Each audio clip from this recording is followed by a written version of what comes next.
sometimes when I tell it, think sometimes when I tell that story of going from house league to Team Canada tryout in 6 years, people are like, "Oh, that's not possible."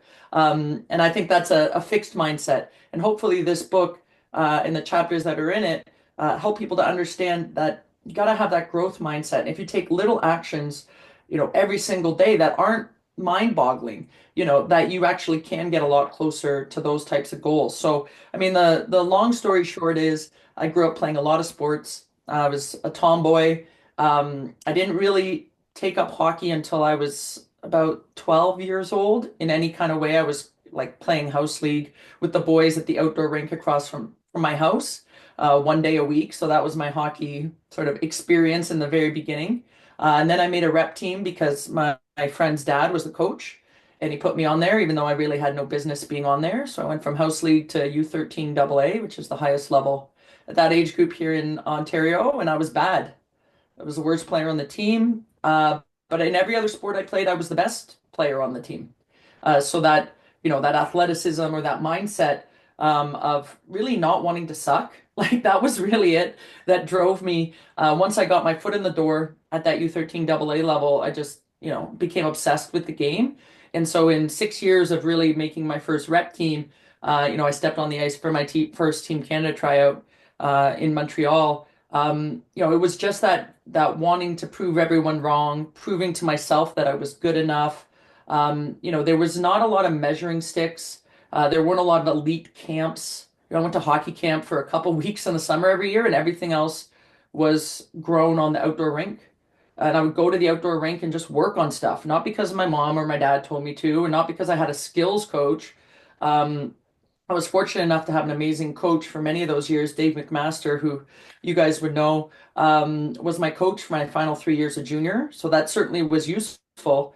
But it wasn't like he was showing us some magical breakout or skill to do. A lot of this was self-driven, and just, going out there and loving the work. It wasn't even just doing the work. Like I loved being out there on a Friday night. It was snowing. I was minus 40, like working on passing to myself or shooting by myself while my friends went, to a party or what have you. I mean, there was no, oh my God, I'm missing out on something. Like that's exactly where I wanted to be.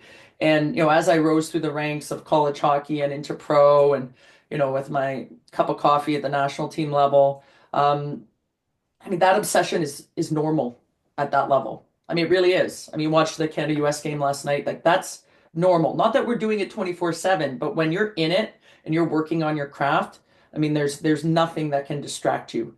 And so I think that was really like the big secret. I wasn't the prettiest skater. Didn't have the greatest shot. I think I had a pretty good hockey IQ. I think I was an excellent passer. I think I outworked most people I played against. But you would never have seen me on the ice and been like, oh my God, who's that? Like I wasn't that type of player, but I did a lot of things right. And I think that, was the first chapter in the book, because that story, which I tell in my podcast, I think it resonates with a lot of people. So whether you want to make Team Canada or Team USA or that level or not, just that idea that you can put in a lot of work and you will get rewarded for it. But I wasn't doing it for the reward. I was doing it because I loved the work. And the rest of the book sort of echoes that. I was editing it a couple days ago, Wally, before we launched it, and I was getting fired up. And I wrote every word of it. And I'm still like reading it, going like, let's go. I want to get out on the outdoor rink. So I hope it's inspirational. I hope it is, has great information. But the biggest thing I hope it is that people can read a chapter and go, if I do this today, I'm going to get better today. Right? You don't have to take it and go do 15 power skating classes and then go, wow, my outside edge is better. Like these are really chapters that you can read. And if you just do one or two of the takeaways, it's going to make a difference. And every chapter ends with a key hockey IQ challenge. It ends with three key takeaways and a closing message from me. So the chapters are good, but that last page on the end of every chapter that tells you what to actually go and do right now, I think that's the difference. Because there's a lot of great books out there that I've read about hockey with the latest and greatest drills and great workouts and all. And I think that's awesome. And those are kind of long-term solutions. I'm hoping in this book there's some short-term solutions that you can take and go right away and say, like, I feel better tonight at practice. I'm playing better tomorrow in the game. And that's what I've always been trying to do with Total Female Hockey is give people stuff, whether it's coming to a practice or a game, they do it and immediately they feel like they learn something and they can apply it right away. So, it's a unique story for sure.